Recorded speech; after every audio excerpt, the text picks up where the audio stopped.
Have you ever wondered why you stopped feeling connected to your pitch deck and investors don't seem to like it either? Well, it's because most founders butcher their pitch deck because they take too much advice too early on. They'll ask 20 people for feedback before they've even developed their own insight on what makes them great and their company great. And what happens at that point is that the deck gets muddied. The story starts getting diluted. And it turns into this Frankenstein of other people's opinions that worked for them, but not necessarily that will work for you. And that makes sense for your story, your product, your business. So when an investor sees it, they don't actually understand what's going on or what makes you great. So to make sure this doesn't happen, you've got to start with clarity on what you believe, your unique insight, your why, the hill you're willing to die on.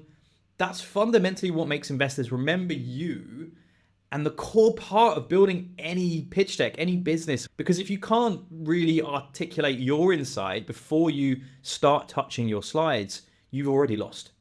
Because you don't need more feedback on slide 10. You need more conviction on why you and your company are the best and are going to be successful and are investable. And here's the truth that no one will really tell you in the fundraising and startup world.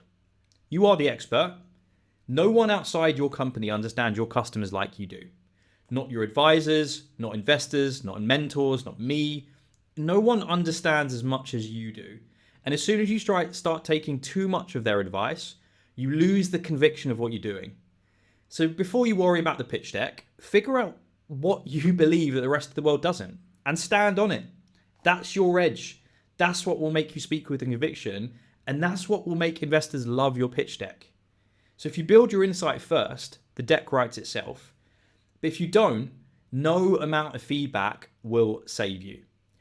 But the thing is, what happens when you actually jump into an investor meeting and you're speaking to investors post pitch deck and they start asking you the hardest questions as possible?